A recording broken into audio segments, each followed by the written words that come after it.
स्वागत है दोस्तों आपका अपने YouTube चैनल तेजस मंत्रा में फिर से एक बार मैं अमन आपका स्वागत करता हूं। तो जैसा कि आपने थंबनेल में देख लिया होगा, हम लोग यहां पर जो प्रीवियस ईयर के यूपी पुलिस के कांस्टेबल के पेपर हुए थे उसमें जो संख्यात्मक और मानसिक योग्यता यानी कि क्वांट वाला जो सेक्शन होता है ना, उसको हम लोग सॉल्व करेंगे। इसमें 38 क्वेश्चन आए हुए थे, है ना। पहले अगर हम लोग बात करें थोड़ा सा, तो प्रीवियस ईयर का अगर हम कंसेप्ट देखें तो 150 क्वेश्चन आए थे इसके अंदर, और इसमें 4 सब्जेक्ट पूछे गए थे। जीएस पूछा गया था, मैथ्स पूछा गया था, रीजनिंग पूछा गया था और हिंदी पूछा गया था। इसके 38 क्वेश्चन इसमें आए हुए थे, इसके 38 क्वेश्चन आए हुए थे, इसके 37 थे और इसके 37 थे। तो अगर आप ध्यान से देखेंगे तो कहीं ना कहीं वेटेज लगभग बराबर ही है नंबर ऑफ क्वेश्चन का। तो 150 क्वेश्चन इस तरह से बनते हैं। अच्छा देखिए, अभी ऑफिशियल नोटिफिकेशन नहीं आया है, सिलेबस एक्चुअली में अगर ये सब्जेक्ट पूछे जाएंगे, डेफिनेटली पूछे जाएंगे सब्जेक्ट, तो है ना। अगर कुछ एड ऑन होता है, जैसे मान लीजिए कंप्यूटर जोड़ा जाएगा, ऐसा सुनने में आ रहा है, लेकिन कंफर्म नहीं है अभी कुछ भी। जब तक ऑफिशियल नोटिफिकेशन आपके सामने नहीं आ जाता तब तक हम लोग ये बात श्योरिटी से नहीं कह सकते हैं। लेकिन ये तो पक्का है कि ये 4 सब्जेक्ट तो आपके रहेंगे, इसमें से कम होने के चांसेस बहुत कम है। खैर बहरहाल जो भी होगा वो आपको नोटिफिकेशन से पता लग जाएगा। इस वीडियो को कराने का पर्पस सिर्फ मेरा इतना है कि आपको जो प्रीवियस ईयर के क्वेश्चन है उनको मैं यहाँ पर सॉल्व कराऊंगा। मेनली मैं आपको जो है मैथ्स और रीजनिंग के सेक्शन यहाँ पर कराऊंगा। 38 क्वेश्चन या 37 क्वेश्चन आपके ये होंगे। अब देखिए 30 क्वेश्चन जो इसमें मैथ्स के होंगे, इसको हम लोग 2 वीडियोस में करेंगे, क्योंकि 30 क्वेश्चन अगर मैं एक साथ कराऊंगा तो वीडियो लंबी हो जाएगी, तो अपलोड होने में दिक्कत होती है और आप लोगों को भी थोड़ा सा वीडियो छोटी हुई तो देखने में आसानी होती है। आपको क्वेश्चन सामने मिलेंगे, आपकी स्क्रीन पर आएंगे क्वेश्चन इस साइड में, मुझे क्वेश्चन उधर नहीं दिखाई देगा, तो मैं इसको हार्ड कॉपी से देखूंगा और आप इसको सॉल्व करेंगे पोस्ट करके। पहले सॉल्यूशन अगर मिलता है तो ठीक है, नहीं तो फिर आप सॉल्यूशन देखेंगे, ठीक है। इतना हम लोग इस वीडियो में करेंगे। और दूसरी बात क्या है कि ये जो हम लोग सीरीज चला रहे हैं, इसमें संख्यात्मक एवं मानसिक योग्यता और इसके साथ मैं आपको रीजनिंग भी कराऊंगा, यानी कि 37 क्वेश्चंस की जो प्रैक्टिस होगी। जो पेपर हम लोग आज डिस्कस करने वाले हैं, ये 27 जनवरी 2019 का पेपर है, जो यूपी पुलिस कांस्टेबल का हुआ था, ठीक है ना। 27 जनवरी 2019 का ये पेपर है, तो ज़्यादा पुराना भी नहीं है, मतलब लास्ट पेपर यही हुआ है, राइट। तो जितने भी पेपर होंगे प्रीवियस के, मैं सारे कराऊंगा इस सीरीज के अंदर। तो ये आप मान के चलिए कि ये आपको करना ही करना है। देखिए इससे आपको 2 फायदे होंगे। नंबर 1, आपको ये पता लगेगा कि आप कहाँ स्टैंड कर रहे हैं, किस सब्जेक्ट में आपको कितनी मेहनत की जरूरत है। दूसरा, आपको ये पता लगेगा कि क्वेश्चन की ग्रेविटी कितनी है, यानी कि क्वेश्चन किस लेवल का आता है। मैथ्स के क्वेश्चन, मान लीजिए मैथ्स में रेशियो प्रोपोर्शनल क्वेश्चन, रेशो और प्रोपोर्शन के अनुपात समानुपात का क्वेश्चन तो आता ही आता है, पता है, लेकिन उसकी ग्रेविटी कितना डिफिकल्ट क्वेश्चन बनाया जा सकता है, तो वो आपको यहाँ से प्रीवियस ईयर से पता लगेगा, ठीक है। तो चलिए लेक्चर को स्टार्ट करते हैं और इसको सॉल्व करते हैं। अब देखिए इसमें 150 क्वेश्चन आए थे, 1 से लेकर 38 तक के जो क्वेश्चन थे वो जीएस का सेक्शन था। तो हम लोग स्टार्ट करेंगे 39 से। तो देखिए 39 क्वेश्चन, देखिए क्या कहता है। 39 क्वेश्चन ये कहता है, आप पहले इसको पोस्ट कीजिएगा, पहले खुद से ट्राई कीजिएगा, उसके बाद सॉल्यूशन देखिएगा, राइट। और 2-3 क्वेश्चन आपको एक साथ दिखाई दे रहे होंगे, जिसका पहला हो जाए वो दूसरा करे, दूसरा हो जाए तीसरा करे, उसके बाद इसका आंसर मैच कर लीजिएगा। देखिए सबसे पहला क्वेश्चन है, 30% और 10% की 2 क्रमिक छूट देने के बाद एक वस्तु को 945 रुपये बेचा जाता है, तो बताइए इसकी लागत मूल्य क्या होगी। तो पहले तो आपको ये बात पता होनी चाहिए, जो छूट दी जाती है वो एमआरपी पे दी जाती है हमेशा, ठीक है। अगर कुछ एडिशनल इन्फॉर्मेशन नहीं दी गई है तो आप मान के चलिए कि जो छूट दी जाती है वो हमेशा दी जाती है किस पर, छूट जो दी जाती है वो दी जाती है हमेशा एमआरपी पर, ठीक है ना, अंकित मूल्य पर। यानी कि छूट जो दी जाती है वो हमेशा अंकित मूल्य पर दी जाती है, ठीक है। अंकित मूल्य मतलब एमआरपी पे दी जाती है, छूट का मतलब होता है डिस्काउंट।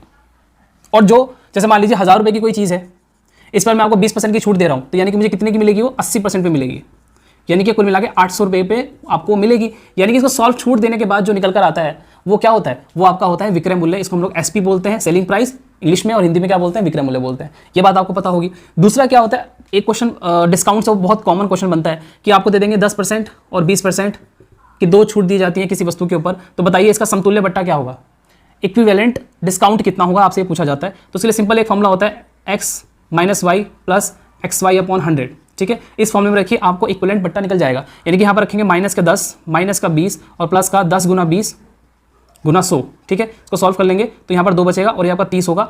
30 माइनस का है, 2 प्लस का है, तो कुल मिला के सॉल्व करके आएगा 28%। माइनस का माइनस क्या शो कर रहा है कि ये डिस्काउंट है, तो 28%, ये समतुल्य का फॉर्मूला होता है। इसी तरह से अगर वो 3 दे दें तो क्या करेंगे, पहले 2 का निकालिए, फिर जो आएगा उसको 3 के साथ निकाल दीजिए, सेम फॉर्मूले में रख के, ठीक। तो ये 2 बातें आपको इतनी पता होनी चाहिए। अब इस क्वेश्चन में भी कुछ ऐसा ही कहा गया है। देखिए इस क्वेश्चन में कहा गया है कि 30% और 10% की 2 छूट दी गई है, क्रमिक छूट। देखिए क्रमिक का मतलब होता है सक्सेसिव, लगातार दी गई है। तो देखिए 30% की छूट है और 10% की छूट है, तो क्या मैं इसका समतुल्य निकाल सकता हूं, बिल्कुल निकाल सकता हूं। तो -30, अभी जो फॉर्मूला बताया उस पर रखा है, -30 और -10, बीच में आएगा आपका प्लस, कि परसेंटेज का प्रॉफिट एंड लॉस का फॉर्मूला है ये सक्सेसिव, प्लस एक्स वाई यानी कि 30 गुना 10 बटा 100, ठीक है। तो 2 0 आपके कट जाएंगे, आपका ये हो जाएगा 40 में से 3 के 37%, यानी कि 37% का समतुल्य बट्टा होगा। अब देखिए एमआरपी हमें नहीं पता कितनी है, ठीक है, एमआरपी को मैंने एम मान लिया। अब 37% की छूट देनी है, अगर मैं कहूँ 10% की छूट देनी है तो हम उसका 90% निकाल देते हैं एमआरपी का, हमारा आंसर आ जाता है। या फिर दूसरा तरीका क्या है, पहले इसका 37% निकालिए, उसमें से फिर माइनस कीजिए, तो हम इसको डाइट कर लेते हैं, 100 में से घटा लेते हैं इसको। तो 100 में से जब इसको घटाओगे तो आएगा 70, और 70 का मतलब होगा 67, यानी कि 67% कि छूट मतलब छूट देने के बाद इतने में हमें वो मिलेगा, और उसको सॉल्व करने के बाद क्या आता है, एसपी आता है जो कि दिया गया है 945। सॉल्व कर लीजिए, एम की वैल्यू आ जाएगी। ठीक है,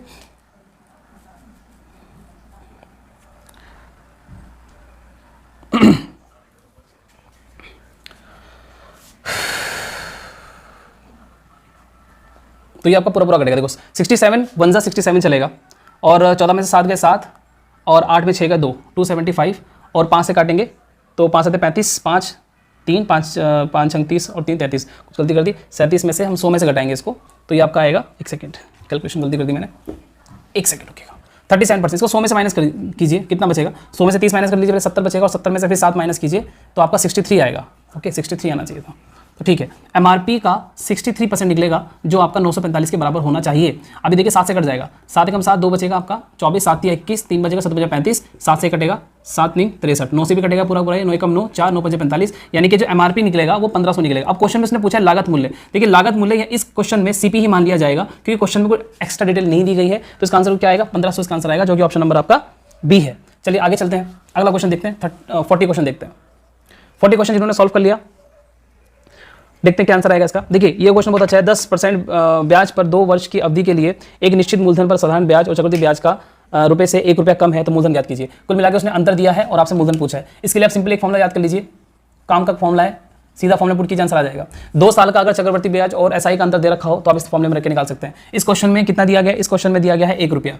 पी आपसे पूछा, पी का मतलब है प्रिंसिपल, हिंदी में बोलते हैं मूलधन, और आर दिया गया 10%, और 2 यहाँ पर रहेगा 2 यहाँ पर आप 3 नहीं कर सकते, 1 नहीं करेंगे, 2 ही निकलेगा क्योंकि 2 साल का ही होता है। ठीक, सॉल्व करेंगे तो 1/10, 1/10 का स्क्वायर करेंगे तो कितना आएगा, अपॉन 100, और यहाँ पर आप 1 रखेंगे तो पी की वैल्यू आपकी कितनी आ जाएगी, 100 रुपीज़, यानी कि मूलधन कितना रहा होगा, 100 रुपीज़। इसी के साथ एक बात और याद कर लीजिएगा, अगर 3 साल का दिया जाए तो क्या करते हैं, 3 साल के लिए सीधा फॉर्मूला यहीं से बन जाएगा। देखो यहाँ तक तो सेम रहेगा, यहाँ तक तो सेम रहेगा, 3 साल के लिए बता रहा हूँ, ये 3 साल के लिए है और ये 2 साल के लिए, ठीक है।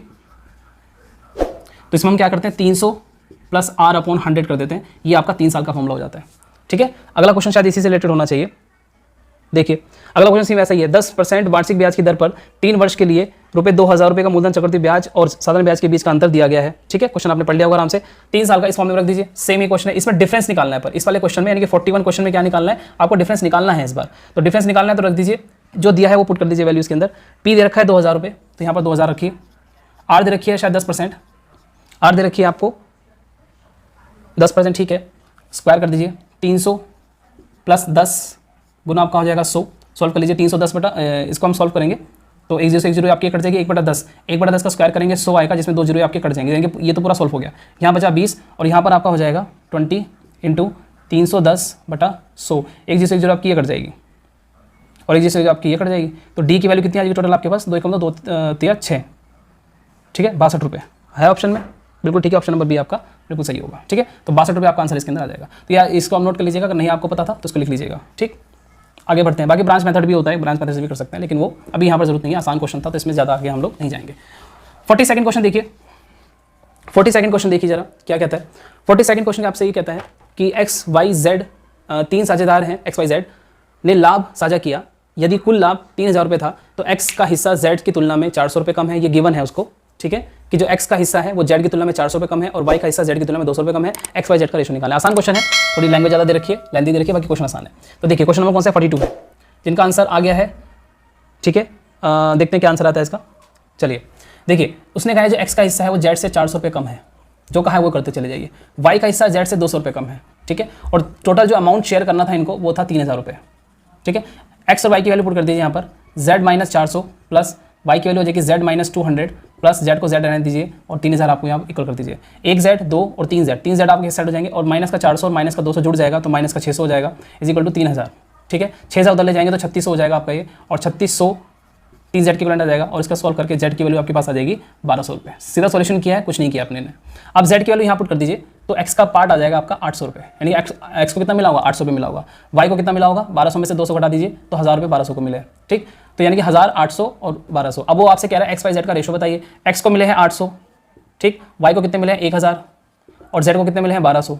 पुट कर दीजिए, 2 जीरो से 2 जीरो आपके कट जाएंगे, 2 जीरो से 2 जीरो आपके कट जाएंगे, 2 चौक 8 चलेगा, 2 पंचे 10 चलेगा और 2 छिंग 12 चलेगा। ऑप्शन नंबर आपका होगा इसमें 4 5 6 वाला, कौन सा ऑप्शन है, ऑप्शन नंबर सी है। ठीक है, तो 42 क्वेश्चन का आंसर क्या होगा, सी। आगे चलते हैं, अगला क्वेश्चन देखते हैं 43। देखिए एवरेज आयु का क्वेश्चन, एवरेज का क्वेश्चन भी आया हुआ है, ठीक है। तो आप देखते हैं हम लोग क्या करते हैं इसमें क्वेश्चन में। देखिएगा, एक परिवार है जिसमें माता पिता हैं और 3 बच्चे हैं। एक परिवार में माता पिता और 3 बच्चे हैं, टोटल 5 मेंबर की फैमिली है। उसने इसमें औसत आयु दे रखी है, औसत आयु इसमें दी गई है, माता पिता की 36 है और बच्चों की 10 है। तो ये मुझे एक बात बताइए कि माता पिता की कुल आयु कितनी होगी फिर, माता पिता की कुल आयु, ठीक है, कितना होगा? 36 को 2 से मल्टीप्लाई कर दीजिए क्योंकि 2 ही लोग हैं और 36 औसत है इसकी, तो कितना हो गया? 72। बच्चों की पूछे अगर आपसे, बच्चों की कुल आयु कितनी होगी? बच्चों की कुल आयु आपकी कितनी हो जाएगी? 10 दे रखे हैं, 3 बच्चे हैं यानी कि 30। तो पूरे परिवार की अगर हमें कुल आयु निकालनी है तो कितनी आएगी? कुल परिवार की अगर आपको निकालनी है तो कितनी आएगी कुल आयु?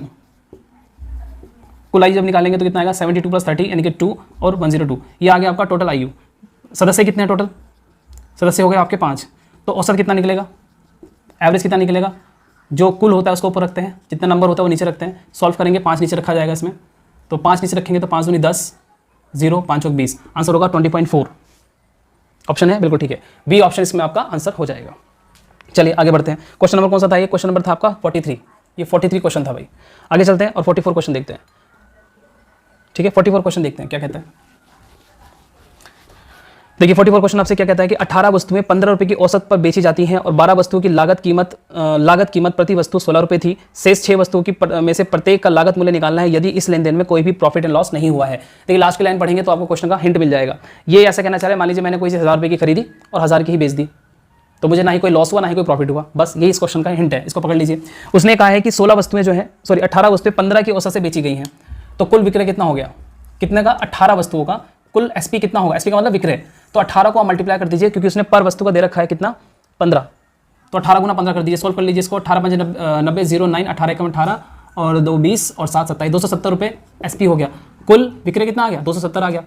अब मुझे एक बात बताइए, जब ना ही कोई प्रॉफिट हुआ है ना ही कोई लॉस हुआ है तो एसपी बराबर सीपी होना चाहिए, यानी कि विक्रय मूल्य क्रय मूल्य के बराबर होगा। 1000 की खरीद के 1000 की बेच दी मैंने, तो यानी कि सीपी और एसपी बराबर आना चाहिए। चलिए खैर आगे बढ़ते हैं। उसने आगे क्वेश्चन में कहा है कि 12 वस्तु की लागत मूल्य प्रत्येक की 16 के हिसाब से इतनी है, तो यानी कि 12 वस्तुओं की अगर हम निकालना चाहें कुल क्रय मूल्य, कितने वस्तुओं का? 12 वस्तुओं का। कैसे निकलेगा? 12 वस्तुएं हैं, एक का 16 दे रखा है, एक का कितना दे रखा है? 16 इसमें दिया गया है। चलिए तो 12 × 72 का 2 आपका आएगा 7, 12 के 12 और 7 19 यानी कि 192 रुपीज़। मैंने आपसे क्या कहा? एसपी और सीपी बराबर होना चाहिए, लेकिन यहाँ पर क्या आ रहा है? 18 वस्तुओं का एसपी तो इतना है और 12 वस्तुओं का सीपी इतना है, तो जो इसका डिफरेंस है वो क्या होगा? जो बची हुई 6 वस्तुएं हैं उसी का तो सीपी निकलेगा वो, ठीक है। तो सॉल्व कर लीजिए। 6 वस्तुओं का क्रय मूल्य कितना होगा? फिर आप निकाल लीजिए, 270 में से आप माइनस करेंगे 192, तो कितना आ जाएगा? 10 में 2 गए 8, यहाँ पर आपका 26, 16 में से 9 गए 7 और 0 यानी कि 78। तो 6 वस्तुओं का सीपी कितना है? 78 है। उसने प्रत्येक, ये जो 6 वस्तुएं हैं इसमें से प्रत्येक का पूछा है, तो प्रत्येक का कितना होगा? 6 का 78 है, तो एक का कितना होगा? प्रत्येक का कितना होगा? 78/6 कितना आएगा? 13। तो 13 रुपये आपका आंसर आना चाहिए। ऑप्शन है इसमें बिल्कुल ठीक है, सी ऑप्शन में ठीक होगा। अच्छा एक चीज़ मैं आपको बता दूं, थोड़ा मैं स्पीड से इसलिए कर रहा हूँ क्योंकि हम लोग प्रैक्टिस कर रहे हैं। मैं आपको कंसेप्चुअल नहीं बता रहा हूँ। अगर आपको मैथ्स की वीडियो जो है आपकी, अगर आपको टॉपिक वाइज चाहिए या पूरा आपको हर टॉपिक पे वीडियो चाहिए तो प्लीज़ मुझे अपना कमेंट जरूर कीजिएगा, तो मैं आपको वो भी प्रोवाइड करा दूंगा। बाकी हिस्ट्री चैनल पे हिस्ट्री की वीडियोस पड़ी हुई हैं, वो आप देख सकते हैं। इसके अलावा यूपी स्पेशल में कराऊंगा आपको, तो ठीक है ना। तो जो भी आपकी रिक्वायरमेंट है आप प्लीज़ उसको बताइएगा ज़रूर, क्योंकि देखिए यहाँ पर इसको स्पीड से कराना जरूरी है क्योंकि मैं यहाँ पर क्वेश्चन ज़्यादा है, टाइम कम है, मैं चाहता हूँ कि वीडियो शॉर्ट रहे, ज़्यादा लंबी वीडियो ना रहे, इसीलिए ज़्यादा क्वेश्चंस कम से कम समय में कराने का मेरा इस वीडियो का मकसद है। तो आप समझे थोड़ा सा, ठीक है ना। बाकी अगर जरूरत है तो आप बता सकते हैं, इसको हम लोग टॉपिक वाइज भी करा देंगे। तो ये क्वेश्चन कौन सा था आपका? 44 क्वेश्चन था आपका, राइट। 44 क्वेश्चन। अगला देखते हैं 45 क्वेश्चन। 45 क्वेश्चन की बात करें तो 45 क्वेश्चन क्या कहता है? ए 8 दिन में काम को कर सकता है जबकि बी 12 दिन में उसी काम को कर सकता है। सी अकेला इस काम को कितने दिन में पूरा करेगा यदि वो तीनों मिलकर 3 दिन में करते हैं। आसान क्वेश्चन है, इसको एलसी मेथड से कीजिए, ज़्यादा इजी पड़ता है। बाकी इसको हम लोग रिवर्स मेथड से भी कर सकते हैं, लेकिन एलसी मेथड से करेंगे तो ज़्यादा आसान है, गलती होने के चांसेस कम होते हैं। ए करता है इसको 8 दिन में, बी करता है इसको 12 दिन में, ठीक है। और तीनों मिलकर जब करते हैं तो उसको करते हैं 3 दिन में। यही दिया गया, जो कहा है वही, जो दिया गया है वही कीजिए, बस अपना आंसर आ जाएगा। इस तरह के क्वेश्चन में क्या करते हैं, इसके एक वैल्यू ले लेते हैं और उसको हम लोग कंप्लीट काम मान लेते हैं, है ना। तो इसका हम एलसीएम लेंगे तो कितना आएगा? 24 का एलसीएम ले सकते हैं आप, ठीक है। हमने मान लिया कि पूरा काम कितना था? 24 था। ए इस काम को 8 दिन में करता है, यानी कि ए की कैपेसिटी कितनी आ गई? 3। बी इस काम को 12 दिन में करता है, तो बी की कैपेसिटी कितनी आ गई? 2। बी की कितनी आ गई 2, और तीनों मिलकर 3 दिन में करते हैं इस काम को, यानी कि तीनों की कैपेसिटी कितनी आ गई एक साथ 8। तो देखिए ये ए की है, ये बी की है और ये तीनों की है, तो क्या मुझे सी की कैपेसिटी निकल जाएगी, इन दोनों को जोड़ के इसमें से घटा दीजिए, यानी कि 8 में से आप इसको घटा दीजिए 3 + 2 को, तो कितना हो जाएगा 5। तो यानी कि 5 में से 8 में से 5 घटाएंगे 3 आएगा, यानी कि सी की जो कैपेसिटी है, यानी कि सी का प्रतिदिन का जो काम है वो 3 यूनिट है। तो 24 काम कितने दिन में करेगा, तो आप इसको निकाल सकते हैं 24 / 3, यानी कि 8 दिन में इस काम को सी अकेला कर लेगा। ठीक है, आंसर आपका 8 3, ऑप्शन नंबर ए। चलिए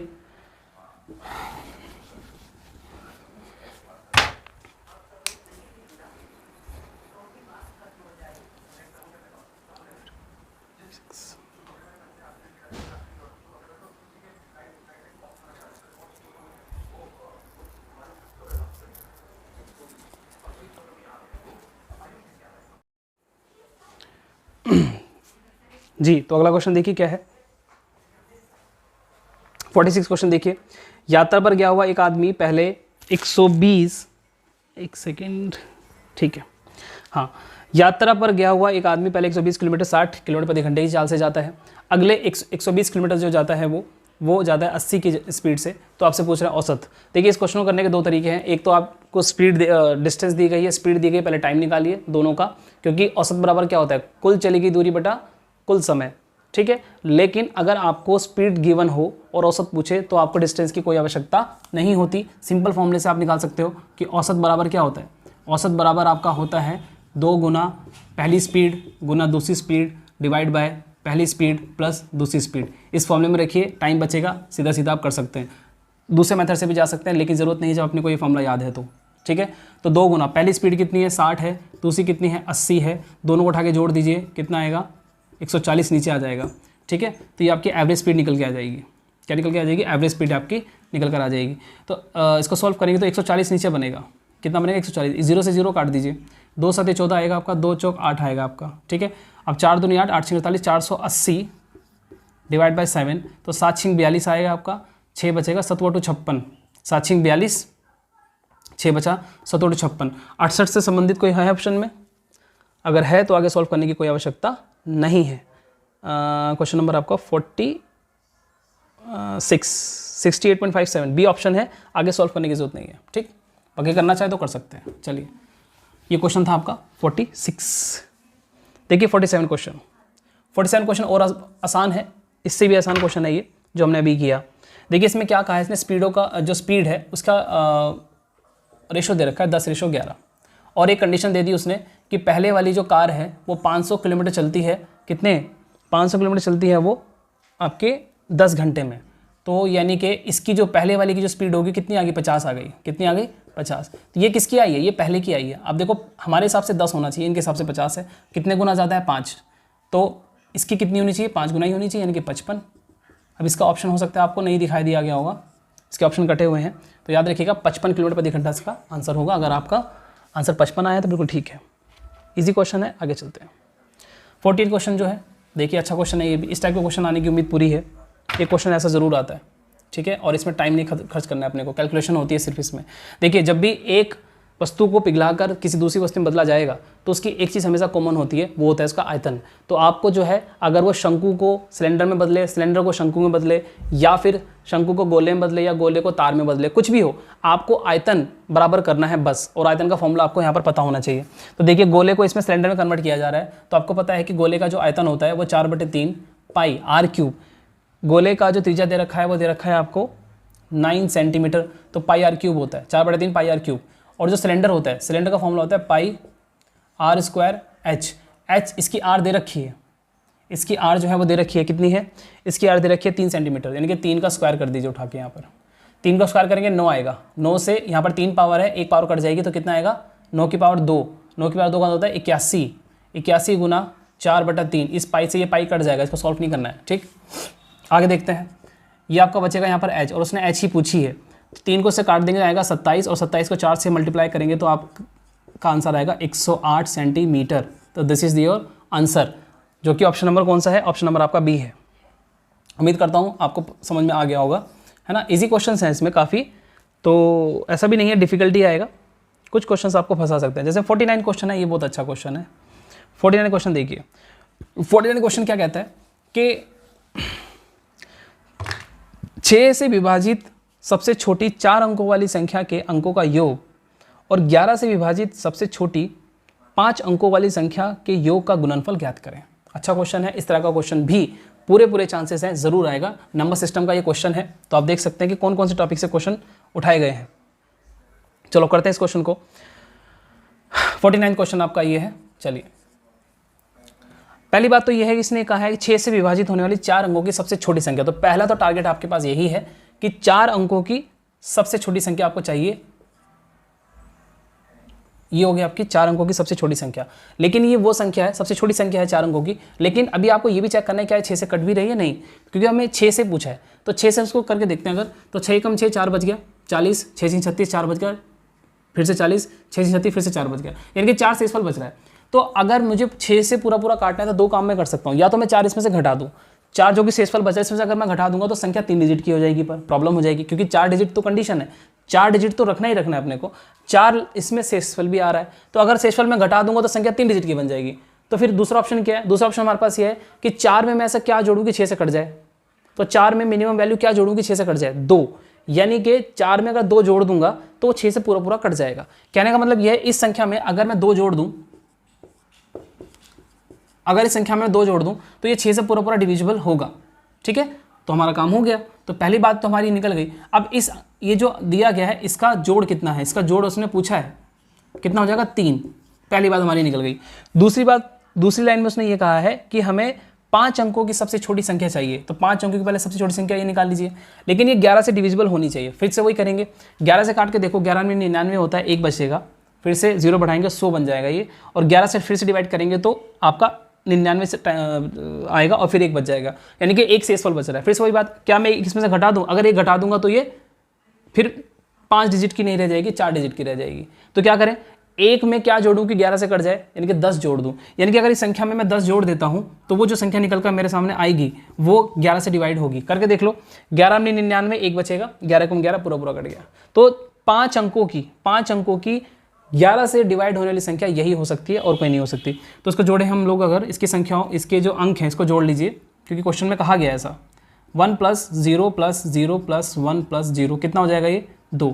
आपसे क्या पूछा गया? इन दोनों का गुणनफल। इन दोनों का गुणनफल कितना आएगा इन दोनों का? तो आपका आएगा 3 × 2, यानी कि आंसर होगा आपका 6। ऑप्शन में है, बिल्कुल है, ऑप्शन नंबर सी। जिनका आंसर सी आया है बिल्कुल सही है। आगे बढ़ते हैं, 50 क्वेश्चन देखते हैं। 50 क्वेश्चन भी ऐसा ही है, लेकिन आसान है इससे।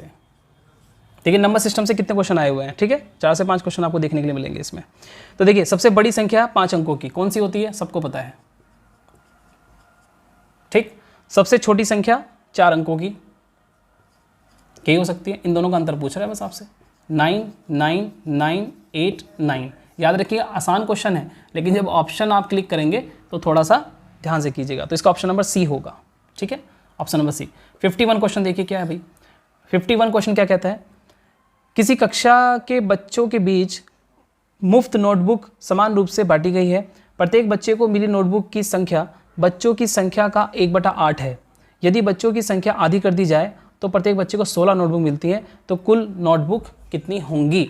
ठीक है, ये क्वेश्चन, इस तरह का क्वेश्चन भी आपसे एक्सपेक्टेड रहेगा, पूछा जाएगा। ठीक है ना, तो आप देख सकते हैं क्वेश्चन, ये वाला क्वेश्चन थोड़ा अच्छा लगा मुझे, तो समझिएगा। इसको समझने वाला क्वेश्चन ये है, रटेंगे तो भूल जाएंगे। देखिए, हमें नहीं पता उस क्लास में कितने बच्चे हैं। हम मान लेते हैं कि उस क्लास में, मैं इस क्वेश्चन को यहाँ कर रहा हूँ, 51 क्वेश्चन अब मैं यहाँ कर रहा हूँ। ठीक है, अच्छा क्वेश्चन है, समझिएगा ध्यान से। हमें नहीं पता कि कितने बच्चे हैं, तो हमने मान लिया कि माना कक्षा में बच्चों की जो संख्या है वो आपकी कितनी है? x है। हमने मान लिया x है। ठीक है, चलिए जी, ठीक है। तो अकॉर्डिंग टू क्वेश्चन उसने ये कहा है कि प्रत्येक बच्चे को उतना ही मिला है जितना स्कूल में बच्चे उनका 1/8, यानी कि प्रत्येक बच्चे को कितनी मिली होगी? 1/8, x का 8, कुल बच्चों का 1/8 एक बच्चे को मिली है। अगर इन दोनों को मल्टीप्लाई कर दूं तो क्या मेरे पास निकल कर जो संख्या आएगी वो टोटल नोटबुक नहीं होगी। अगर एक बच्चे को 5 मिली है और 10 बच्चे हैं तो कितनी नोटबुक बटेंगी? 50। कैसे करा? 5 से 10 को मल्टीप्लाई करके। टोटल बच्चे इतने हैं, एक बच्चे को इतनी मिली है, तो टोटल हमारे पास नोटबुक इतनी होनी चाहिए। दूसरी कंडीशन में वो क्या कहता है? अगर बच्चों की संख्या को आधा कर दिया जाए, यानी कि बच्चों की संख्या आप कितनी कर दी हमने? इसकी आधी कर दी। बच्चों की संख्या आधी कर दी। अब वो कह रहा है कि प्रत्येक बच्चे को 16 नोटबुक मिली है। तो इस केस में भी हम लोग मल्टीप्लाई कर दें तो टोटल नोटबुक्स आ जाएंगी नहीं आ जाएंगी, बताइए।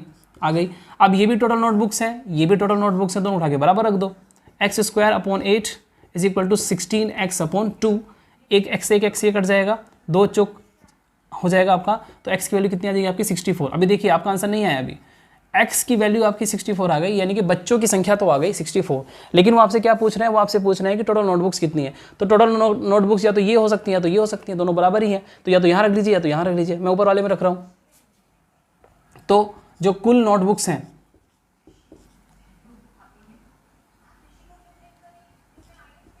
कुल नोटबुक कितनी होंगी, तो हम रखेंगे x की वैल्यू रख दीजिए 64 का स्क्वायर, 8 से डिवाइड कर दीजिए, 8 से इसको डिवाइड कर दीजिए, 8 आएगा और 8 को 64 से मल्टीप्लाई करेंगे तो 512 आपका आंसर आना चाहिए। और 512 नोटबुक आपसे पूछा जाएगा। ऑप्शन में है, बिल्कुल है, ठीक है। इसको आप ऑप्शन से भी कर सकते थे, लेकिन सीधा तरीका भी आना चाहिए। चलिए आगे देखते हैं। 52nd क्वेश्चन देखिए, ये भी क्वेश्चन बहुत अच्छा है, लिफ्ट वाला क्वेश्चन होगा शायद। लिफ्ट वाले क्वेश्चन आए थे पिछली बार अच्छा खासा, ठीक है।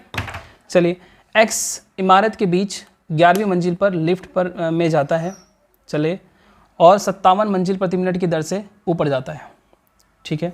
उसी समय y जो है उसी इमारत की 51वीं मंजिल से लिफ्ट में जाता है और 63 मंजिल पर प्रति मिनट की दर से वो नीचे आता है। यदि वे इस गति से यात्रा करना जारी रखें तो किस मंजिल पर आकर एक दूसरे से मिलेंगे। तो देखिए क्वेश्चन बहुत अच्छा है, समझिएगा ध्यान से। मान लीजिए ग्राउंड फ्लोर है, ये मान लीजिए लिफ्ट है, ठीक है। 2 पर्सन है, एक x और एक y है। मान लीजिए x यहाँ पर कहीं है और जहाँ पर ये है, क्वेश्चन में कहा गया है कि x 11वीं मंजिल पर है, तो यानी कि कौन सी मंजिल होगी, 11वीं मंजिल है, ठीक है। और दूसरा पर्सन है y, मान लीजिए y यहाँ पर है, y जो है वो 51वीं मंजिल पर है। 51वीं मंजिल पर है, कौन सी मंजिल पर है, एक सेकेंड लेट मी चेक, हाँ 51वीं मंजिल पर है। तो y जो है वो 51वीं मंजिल पर बैठा है, ठीक है। चलिए आगे देखते हैं। स्पीड दोनों की दे रखी है, आसान क्वेश्चन है, बस थोड़ा सा फिगर बनाना पड़ेगा इसमें आपको। इसमें बच्चे गलती कर देते हैं कि ग्राउंड फ्लोर से समझ लेते हैं, ग्राउंड फ्लोर की बात ही नहीं की उसने, उससे भी कहा 11वीं मंजिल से। चलिए, अब ये जो पर्सन x है ये जाएगा ऊपर की तरफ, क्वेश्चन में यही कहा गया है। और किस स्पीड से जा रहा है, ये जा रहा है 57 मंजिल पर मिनट से। कितने से, x जो जा रहा है 57 मंजिल पर मिनट में, किस स्पीड से वो ऊपर की तरफ जा रहा है, क्वेश्चन दिया गया है। y जो है वो नीचे की तरफ आ रहा है और y के जो नीचे आने की स्पीड है, y की जो नीचे आने की स्पीड है वो कितनी है, 63 मंजिल पर मिनट। ये क्वेश्चन में दिया गया है। कहने का मतलब ये है, ये ऐसे जा रहा है और ये ऐसे आ रहा है, ठीक है। तो जाहिर सी बात है बीच में कहीं आपस में एक दूसरे से मिलेंगे, कहीं पर तो मिलेंगे कहीं ना कहीं। तो हमने मान लिया कि ये x पर जाकर मिलेंगे, या इसको x मत लीजिए, इसको मान लीजिए कोई मंजिल है a, वहाँ पर जाकर ही मिलेंगे। हमें नहीं पता कौन सी मंजिल पर जाकर मिलेंगे, ठीक है। ये तो तय है कि 11 से तो ऊपर ही आंसर आएगा, यानी कि ऑप्शन में 11 से जो भी आंसर ऊपर होगा वही हो सकता है। तो देखते हैं क्या ऐसा कुछ है क्या, ऑप्शन देख के। ओके, सब 11 से ऊपर ही है, तो कोई बात नहीं, सॉल्व कर लेते हैं। अब मुझे एक बात बताइए, यहाँ पर मैंने माना है कि यहाँ पर ही मिलेंगे आपस में, तो इतना डिस्टेंस x जब चलेगा तो कितना समय लगेगा, बताइए। देखिए डिस्टेंस कितनी है यहाँ से यहाँ तक, ये मंजिल मैंने a मान रखी है, अपने को नहीं पता कितनी है, तो डिस्टेंस कितनी हुई a - 11। मैं x की बात कर रहा हूँ, पहले मैं x की बात कर रहा हूँ। x चूँकि ऊपर की तरफ जा रहा है तो इतना डिस्टेंस कवर करना है उसको। स्पीड कितनी है इसकी, 57 है, ये x की बात हुई है। x को अगर यहाँ तक चलना है तो डिस्टेंस कितना हो गया, a - x, क्योंकि a मंजिल मैंने इसको मान लिया, a - 11/57। अगर हम बात करें y की, y ऊपर से नीचे आ रहा है, तो यानी कि इतनी डिस्टेंस इसको कवर करनी है। तो ये मैंने मान लिया 51वीं मंजिल जो कि क्वेश्चन में दी गई है, और इसको मैंने a मान रखा है, यानी कि डिस्टेंस कितना चलेगा a, और इसकी स्पीड कितनी है, 63, ठीक है। अब देखिए ये है दूरी बटा चाल, ये है दूरी बटा चाल, यानी कि ये इसको सॉल्व करें तो भी समय आएगा, इसको सॉल्व करें तो भी समय आएगा। और उसने कहा है उसी समय सेम टाइम पर ये घटनाएं हुई हैं, तो यानी कि समय बराबर होना चाहिए, समय आपका बराबर होना चाहिए। बस इसको सॉल्व कर लीजिए, आपका आंसर आ जाएगा। a की वैल्यू आपकी आ जाएगी। देखते हैं कैसे, 3 से कट जाएगा ये, 3 दूनी 6, 3 एकम 3, 19 या 57, 21 की मल्टीप्लाई इधर करेंगे तो 21 a प्लस 21 की 11 से करेंगे तो आपका आएगा 1 2 और 1 3 और 2, ठीक है। इधर चलते हैं, 19 की मल्टीप्लाई कर देंगे, 19 से कम 19 का 9 हासिल, आपका आएगा 1, 19 बजे 95 और 96, ये माइनस आपका आएगा 19a। अब 19a इधर है, 21a इधर है, इसको इधर ले आओ तो कितना हो जाएगा 40a। इसको उठा के इधर ले जाओ तो ये घट जाएगा इसमें से, तो 9 में से 1 गया 8, 6 में से 3 गया 3 और 9 में से 2 गया 7, ये आएगा। कुछ गलती कर रहे हैं क्या? एक सेकेंड, 21a, अच्छा ये माइनस का होगा, यहाँ पर ये माइनस का होगा, ठीक है, ये जुड़ेगा ले जाके। 9 10 की 0, 1 7 3 10 की 0 सिला 1 10 और 2 12, ये आएगा, ठीक है। अब 0 से 0 आपकी कट जाएगी और 4 से इसको काट देंगे तो आपका आंसर आएगा 30। इसका आंसर क्या आएगा 30, यानी कि वो कौन सी मंजिल पर मिलेंगे, वो 30वीं मंजिल पर जाकर मिलेंगे, ठीक है। बस ये क्वेश्चन बनानी थी आपको, बाकी सॉल्यूशन तो आसान था इसका, ठीक है। समय बराबर है इसलिए दोनों को बराबर रखना पड़ेगा।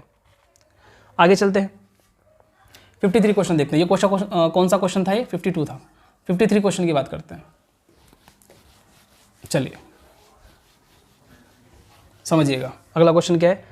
53 आसान क्वेश्चन है, प्लस माइनस करना है इसमें, आपको केवल प्लस माइनस करना है। एक्स के पास बैंक के खाते में 100.82 रुपये हैं और उसने 74.35 रुपये जमा किए, जिसमें से 50.17 रुपये उसने निकाल लिए, ठीक है। तो आपसे पूछ रहा है कि 5 रुपये के हिसाब से कितनी चॉकलेट खरीदेगा, तो प्लस माइनस करना है। तो पहले देखिए उसके अकाउंट में पैसे हैं कितने, 100.82 रुपये उसके अकाउंट में है, ठीक है। उसने क्या कहा कि इतने रुपये उसने और जमा कर दिए, कितने करें 74.35, और इसमें से उसने निकाले कितने लिए, निकाले उसने जो है वो निकाले हैं 50.17। इसको आप सोल्व कर लीजिए पहले, क्योंकि प्लस का एक माइनस का है। तो 15 में 7 गया आपका आएगा 8, यहाँ आपका 2, 2 में से 1 गया 1, और ये आपका आएगा 4 का 4 यहाँ पर आएगा, 7 में 5 आ गया आपका 2, ठीक है। तो ये आपका क्या आ जाएगा, इतना पैसा जो है ये प्लस का आया है आपका, तो यानी कि जो टोटल अमाउंट उसके पास है, वो इसमें आपका जुड़ेगा, वो आपका इसमें जुड़ेगा, ठीक है ना।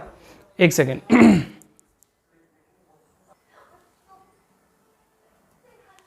ठीक है। तो इसमें 24 रुपये और जुड़ जाएंगे, यानी कि इसके खाते में कितने पैसे आ जाएंगे, अब टोटल पैसे कितने हो जाएंगे, इसमें आप 24 जोड़ दीजिए क्योंकि ये आपका प्लस हुआ है।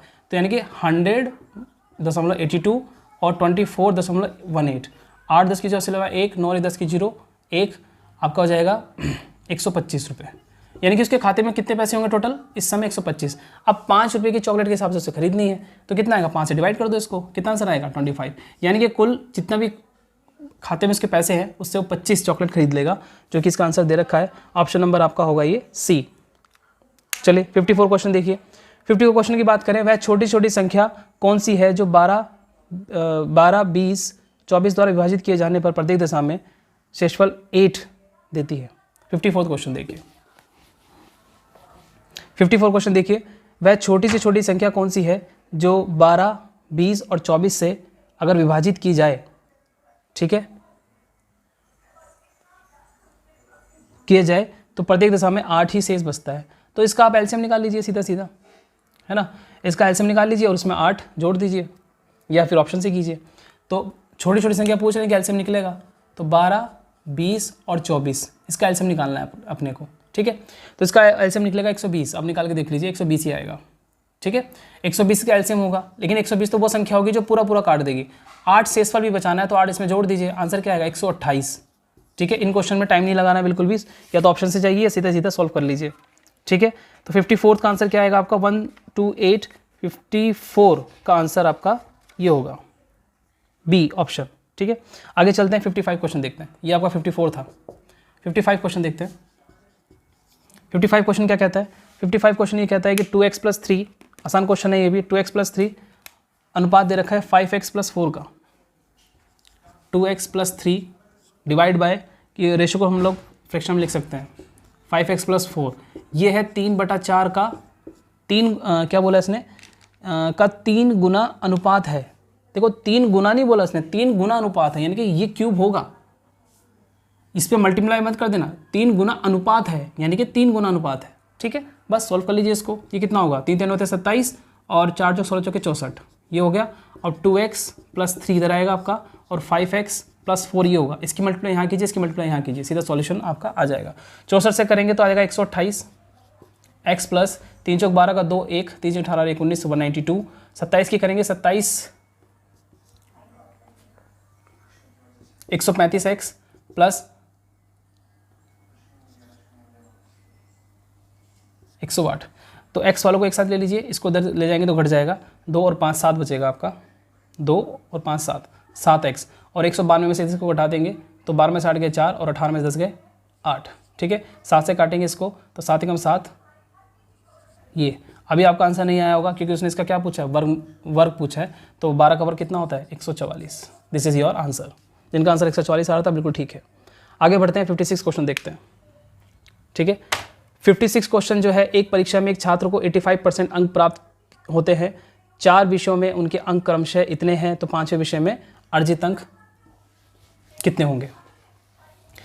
भाई कोई ऐसा महानुभाव जिसने क्वेश्चन कर लिया हो, ठीक है, क्योंकि सहारनपुर के स्टूडेंट्स महान हैं, वो कोई भी क्वेश्चन का सॉल्यूशन निकाल सकते हैं, जबकि ये क्वेश्चन गलत है। ठीक है, मिसप्रिंट है इस क्वेश्चन के अंदर। क्वेश्चन एग्जाम में भी ऐसे आया हुआ था, क्योंकि इसमें टोटल मार्क्स नहीं पता, तो कैसे पता लगेगा 85% मार्क्स कितने होंगे। ठीक है, तो कोई इशू नहीं है। टोटल मार्क्स इसमें जो मिसिंग था वो 500 था, राइट। इसमें एक चीज़ मिसिंग है भाई, चेक कर लेना इसको। इसमें टोटल मार्क्स आपको 500 गिवन थे, जो कि मिसप्रिंट हुआ है, यानी कि एग्जाम में भी नहीं दिया गया था, तो इसलिए क्वेश्चन। अच्छा एक बात और ध्यान रखिएगा, ऐसा नहीं है कि ये टाइपिंग एरर है, कुछ क्वेश्चंस में जानबूझ के एरर दी जाती है, ताकि बच्चा जब इसको अटेम्प्ट करेगा, क्योंकि आसान क्वेश्चन है, सोचेगा यार क्यों नहीं हो रहा है, क्यों नहीं हो रहा है, लगा रहेगा इसमें 2 मिनट 4 मिनट 6 मिनट खर्च करने के बाद आंसर आएगा नहीं, चूंकि क्वेश्चन गलत है। इसका आपको नंबर तो मिल जाता है एग्जाम में, लेकिन जो 5 मिनट आपने वेस्ट कर दिए उसके बदले में 2 क्वेश्चन आपके छूट जाएंगे। तो ये आपको ध्यान रखना है कि अगर क्वेश्चन पढ़ने के बाद आपका सोल्यूशन निकल रहा है तो ठीक है, नहीं निकल रहा तो छोड़ के आगे बढ़िए। ठीक है, अगर आपके पास टाइम मिलता है वापस उस क्वेश्चन को आके देखिएगा, अदरवाइज उस क्वेश्चन पे स्टक नहीं होना है, बिल्कुल भी टाइम बचाना है। टाइम बचाकर ही हम लोग इंपॉर्टेंट क्वेश्चंस को लगाएंगे। ठीक है, मैथ में भी आपको इसी तरह से मिलेगा, सारे क्वेश्चन डिफिकल्ट नहीं आएंगे, काफ़ी क्वेश्चन आपके आसान आएंगे, कुछ मॉडरेट आएंगे, 2 4 5 क्वेश्चन आपके डिफिकल्ट आते हैं इसके अंदर। ठीक है, चलिए देखते हैं। अब इसका मुझे एक बताइए,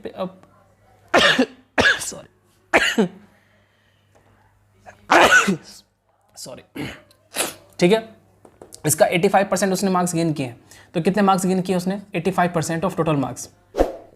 ठीक है, इस तरीके से हम लोग उसको सॉल्व करेंगे। 2 जीरो आपके कट जाएंगे, 5 से सॉल्व करेंगे तो 4 to 5 आपका आना चाहिए। ठीक है, 425 अंक उसने जो है टोटल प्राप्त किए हैं। 4 सब्जेक्ट में दे रखे हैं उसने, 79 81 प्लस आपको दे रखे हैं 88 और 94, 88 प्लस 94 ये दिए गए हैं। 4 सब्जेक्ट में उसके कितने अंक हैं, 5 में पूछ रहे हैं, इनको प्लस करके इसमें से माइनस कर दो, जो रिमेनिंग होगा वही आपका आंसर आ जाएगा। ठीक है, चलो करते हैं, जोड़ेंगे इन दोनों को, जोड़े देंगे आपका 80 और 80 160 तो यही हो गया। ठीक है, इसको जोड़ेंगे, 8 4 12 का 2 1 10 और 8 18 182, कितना आ गया 182। इनको दोनों को जोड़ लीजिए, 2 16 और 8 24, ये आपको हो जाएगा 34, ये आएगा ना 48 4, ठीक है 342। तो 4 अंक को 4 सब्जेक्ट के इतने हैं, 5 के इतने हैं, इन दोनों का डिफरेंस कितना है, 5 में 2 गया आपका 3, 12 में से 4 गए 8, ठीक है, और 3 में 3 गए 0, यानी कि जो 5वां सब्जेक्ट है उसमें कितने नंबर आए होंगे, 83 नंबर इसमें आए होंगे इसके। ऑप्शन नंबर ए आपका बिल्कुल ठीक है। चलिए 57 क्वेश्चन देखिए, 56 क्वेश्चन था भाई, ये कौन सा था 57 क्वेश्चन देखिए। 57 क्वेश्चन देखिए, ये भी अच्छा क्वेश्चन है। ठीक है, देखिए क्वेश्चन है, कुछ वस्तुओं को उनके लागत मूल्य से 25% ज़्यादा अंकित किया गया है। इस तरह की वस्तुओं में से एक वस्तु को अंकित मूल्य के 20% लाभ पर और दूसरी वस्तुओं को 10% हानि पर बेचा गया है। कुल परसेंटेज लाभ इसमें आपको निकालना है। ठीक है, ऑप्शन इसमें आपके सामने दिए गए हैं। अब जिनका आंसर बी है बिल्कुल ठीक है, 28.25% जो आंसर जिसका आया है बिल्कुल सही है। चलो देखते हैं कैसे। देखिए एमआरपी को 25% ज़्यादा अंकित किया गया, किससे, सीपी से, यानी कि क्रय मूल्य से, लागत मूल्य से 25% ज़्यादा अंकित किया गया एमआरपी को। एमआरपी का मतलब है अंकित मूल्य को 25% ज़्यादा का मतलब हो गया 125 अंकित किया गया होगा। अब 125 किया गया है और इस तरह की 2 वस्तुएं इसने मान ली, तो पहली वस्तु को इसके 20% प्रॉफिट पर, यही है क्वेश्चन में, 20% प्रॉफिट पर, इसका जो 20% प्रॉफिट आपको निकालना है, तो 125 का 20% कितना होगा, 125 का 120% निकाल दीजिए, प्रॉफिट है ना, तो जुड़ जाएगा। तो 25 में 125, 25 चौका 100, कितना आ जाएगा 150 रुपये। यानी कि पहली वस्तु को, ये पहली वस्तु की बात हो रही है, अब दूसरी वस्तु की बात करेंगे। पहली वस्तु को कितने बेचा गया होगा, 150 रुपये पर बेचा गया होगा। दूसरी वस्तु को 10% हानि पर बेचा गया है, दूसरी वस्तु को 10% हानि पर बेचा गया है, मतलब कहने का ये है 125 का 90% निकाल दीजिए यहाँ पर आप। ठीक है, 2 0 आपके कट जाएंगे, 12 नियमा आपका हो जाएगा 108, यही आएगा, सॉरी 125 है यहाँ पर, सॉरी 125, 125 का 90% निकलेगा, क्योंकि 10% लॉस पे है, 10% लॉस पर है। तो 25 पंजे 125, 25 चौका 100, ठीक है। 2 और 45, 45 को 5 से मल्टीप्लाई कर दीजिए, कितना आएगा 25 का 5, 2 5 22, ठीक है। 2 से डिवाइड कर दीजिए, 2 एकम 2, 2 एकम 2, 2 3 4, 2 5 10, आपका 112.2। अब मुझे एक बताइए क्या निकल रहा है, ये पहली वस्तु का विक्रय मूल्य, ये दूसरी वस्तु का विक्रय मूल्य, ठीक है। तो टोटल कुल विक्रय मूल्य कितना होगा दोनों वस्तुओं का, कुल विक्रय मूल्य कितना होगा 150 प्लस 112.5, जोड़ दीजिए, इसको जोड़ दीजिए, 2 6 और 2.5, ये हो गया। तो कुल दोनों वस्तुओं का विक्रय मूल्य कितना आ गया 262। दोनों वस्तुओं का क्रय मूल्य कितना होगा, एक का 100 रुपये है तो दो का कितना होगा 200 रुपये। ये बात समझ में आई नहीं है, यही गलती होगी बस, अगर हुई तो आप 100 पे निकाल देंगे जल्दी जल्दी में, लेकिन दो वस्तुएं हैं तो सीपीवी तो 2 बार काउंट होगा। 200 कितने का डिफरेंस है 62.5, 62.5 रुपये का प्रॉफिट हुआ है। वो आपसे प्रॉफिट परसेंटेज पूछ रहा है। अब प्रॉफिट परसेंटेज कैसे निकालते हैं हम लोग, प्रॉफिट परसेंटेज हम लोग निकालते हैं जितना प्रॉफिट हुआ है सीपी पे निकलेगा। अब सीपी का क्या रखा जाए 100 या 200, दो वस्तुओं की बात हो रही है ना, तो 200 रखा जाएगा। ध्यान रखिएगा यहाँ पर गलती होने के चांसेस सबसे ज़्यादा होंगे। तो 2 0 से 2 0 आपके कट जाएंगी, और 2 3 6, 2 एकम 2, 2 दूनी 4, 2 5 10, 31.25%। ओके सॉरी भाई, डी ऑप्शन इसका सही होगा, डी ऑप्शन इसका बिल्कुल ठीक होगा, मैंने गलती से बी बोल दिया, ठीक है। तो 31.25 इसका आंसर आपका आएगा, ठीक है। मैं जरा इसमें इंक डाल लूँ। अब अगला क्वेश्चन जब तक कीजिए। अगला क्वेश्चन पढ़िए क्या है, 38 क्वेश्चन देखिए। ये आज का लास्ट क्वेश्चन होगा, क्योंकि वीडियो लंबा हो जाएगा तो दिक्कत होगी। इसके जो बाकी क्वेश्चंस हैं मैं नेक्स्ट पार्ट में इसका आपको लेकर आऊँगा, ठीक है। क्योंकि एक ही वीडियो में अगर मैं सारे क्वेश्चन करा दूंगा तो वीडियो अपलोड होने में दिक्कत हो जाती है, और आप लोगों को भी थोड़ा सा वन गो में देखने में दिक्कत होती है अगर लंबी वीडियो है तो, ठीक है। मैथ्स की वीडियो तो वैसे भी अगर 30 मिनट की हो तो उसको देखने में 45 मिनट लग जाते हैं, ठीक है। तो इसीलिए सेकंड पार्ट हम इसका दूसरे उसमें देखेंगे। चलिए लास्ट क्वेश्चन क्या है, अच्छा क्वेश्चन है। देखिए इसमें ये क्वेश्चन जो है अजम्पशन का है, अजम्पशन का क्वेश्चन है, जबकि इसको रीजनिंग में काउंट किया जाता है। मैंने आपको जैसे ही बताया कि ये जो सेगमेंट हम लोग कर रहे हैं ये संख्यात्मक प्लस मानसिक योग्यता है, यानी कि क्वांट प्लस मेंटल एबिलिटी। तो इस तरह के क्वेश्चन भी आप एक्सपेक्ट इसमें करेंगे और आ सकते हैं, पिछली बार आए हुए आपके सामने लिखा हुआ है। तो देखिए क्वेश्चन क्या है, क्वेश्चन ये है, एक कथन इसमें दिया जाता है, 2 तर्क दिए जाएंगे, आपको बताना है कि कौन सा तर्क इसमें सॉलिड है, जो मजबूत है, जो कि वैलिडेट कर रहा है। देखिए पहला इसमें सेंटेंस क्या दिया गया, कथन था क्या राज्य द्वारा संचालित लॉटरी को बंद करना चाहिए, ठीक है। 2 तर्क इसमें दिए गए हैं, हाँ और ना। तो पहले हाँ देखिए क्यों, पहला है नहीं करना चाहिए। क्यों नहीं करना चाहिए, भारत को राजस्व प्राप्त नहीं होगा। दूसरा क्या है, हाँ सरकार को जुए को बढ़ावा नहीं देना चाहिए। तो देखिए इस तरह के क्वेश्चन में आपको 2 बातें ध्यान रखनी होती है। पहला तो ये स्टेटमेंट जो भी दिया जाएगा उसको आप यूनिवर्सल ट्रू मानेंगे, यानी कि ट्रूथ मानकर ही उसको आंसर करना है। क्योंकि कई बार क्या होता है, जैसे मान लीजिए कथन दे दिया कि जो जनसंख्या वृद्धि है वो देश के लिए लाभकारी है। अब आप कहोगे कॉमन सेंस की बात है, आप सोचोगे यार ऐसे कैसे हो सकता है, ये तो स्टेटमेंट ही गलत है। नहीं, आपको ये नहीं करना है। जो स्टेटमेंट दिया गया है उसको आप पहले तो 100% ट्रू मान के चलें, ठीक है। अपना उसमें विवेक नहीं आपको जोड़ना है, अपना दिमाग उसमें नहीं खर्च करना है। तो जो स्टेटमेंट दिया जाएगा उसको आप, पहला स्टेप क्या है, उसको आप जो है पूरा ट्रूथ मानेंगे। दूसरी बात क्या है, जो स्टेटमेंट होगा उसको बेस बनाकर ये आपको तर्क को चेक करना है। अब जैसे पहला जो इसमें तर्क दिया गया है, पहला इसमें एक आ गया नहीं करना चाहिए, क्योंकि सरकार को से रिवेन्यू कलेक्ट होता है। अब देखिए खुद लॉजिक लगाइए, क्या अगर लॉटरी को बंद कर दिया जाए तो क्या सरकारी खजाना खाली हो जाएगा? बिल्कुल नहीं, क्योंकि सरकार के पास जो रिवेन्यू कलेक्ट करने का जो तरीके हैं बहुत सारे हैं, है ना। टैक्स वो हम लोग पे करते हैं, बहुत सारी चीज़ें। तो यानी कि केवल लॉटरी बंद कर देने से सरकार का रिवेन्यू में कोई खास फर्क नहीं पड़ेगा। तो पहला स्टेटमेंट तो इसका इतना सॉलिड नहीं है। दूसरा केस ने क्या कहा है कि हाँ कर देना चाहिए। क्यों? क्योंकि सरकार को जुए की आदत नहीं, मतलब क्या बोला है, सरकार को जुए को बढ़ावा नहीं देना चाहिए। देखो ये स्टेटमेंट थोड़ा वैलिडेट है ना। तो इसमें सेकंड जो ऑप्शन होगा आपका बिल्कुल सही होगा, यानी कि अगर हम ऑप्शन में देखें तो ऑप्शन नंबर बी आपका जो है बिल्कुल सही होगा, ठीक है। तो हमने 39 से 58 क्वेश्चन तक कर लिए हैं। आगे के जो क्वेश्चंस हैं जो भी बचे हैं 18 या 20 जो भी क्वेश्चन बचे हैं इसको हम लोग नेक्स्ट पार्ट में करेंगे, ठीक है, क्योंकि वीडियो लंबा हो जाएगा। तो उम्मीद करता हूँ आपको वीडियो पसंद आई होगी, ठीक है। आपने कितने क्वेश्चंस इसमें सही किए कमेंट में ज़रूर कीजिएगा, बताइएगा मुझे कि कितने क्वेश्चंस आपके सही हुए हैं, ठीक है। और वीडियो को जितना ज़्यादा हो सके आप इसको शेयर कीजिएगा और वीडियो को लाइक कीजिएगा, चैनल को सब्सक्राइब जरूर कर लीजिएगा। देखिए मैं आपको ये बता दूं कि मैं अपनी वीडियो में जल्दी से नहीं बोलता हूं कि आप सब्सक्राइब कीजिए, लाइक कीजिए, क्योंकि मेरा ये मानना है कि अगर आपको कंटेंट अच्छा मिले, क्वालिटी मिले, ठीक है ना, तो आपको कहने की ज़रूरत नहीं पड़ेगी, आप खुद ही कर देंगे। और अगर आपको नहीं करना है तो आप नहीं भी करेंगे, ठीक है ना, क्योंकि मेरा जो पर्पस है मेनली ऑनलाइन प्लेटफॉर्म को इस्तेमाल करने का वो सिर्फ इतना है कि मैं चाहता हूँ कि जो नॉलेज मेरे पास है, ठीक है, वो नॉलेज अगर किसी स्टूडेंट के काम आ जाए, किसी एक के भी काम आ गई तो मेरी मेहनत सफल हो जाएगी, ठीक है। यहाँ से कोई पैसा नहीं बनता, यहाँ से कोई मुझे अर्निंग नहीं करनी है, क्लियर। लेकिन आप लोगों का एक म्यूचुअल सपोर्ट मुझे चाहिए ताकि हम लोग स्टूडेंट्स को जो कि आप समझ सकते हैं कि जो गवर्नमेंट जॉब की तैयारी करते हैं मेजॉरिटी वो लोग मिडिल क्लास से आते हैं, राइट, हम लोग भी मिडिल क्लास से ही हैं। तो हम समझ सकते हैं कि कुछ बच्चे हैं जो स्टूडेंट्स होते हैं जो जॉब कर रहे हैं, जिनको घर का खर्चा भी चलाना है, वो तैयारी नहीं कर सकते ऑफलाइन, तो वो ऑनलाइन पर जाकर तैयारी करते हैं, ठीक है। वहाँ पर भी उनको कुछ ना कुछ तो पे करना ही पड़ता है, ठीक है। लेकिन मेरा ये जो चैनल है ये मैं पूरी तरह से फ्री रखूँगा और जितना बेस्ट कंटेंट पेड में दिया जाता है उतना ही मैं कोशिश करूँगा कि उससे अच्छा आपको कंटेंट यहाँ पर दिया जाए।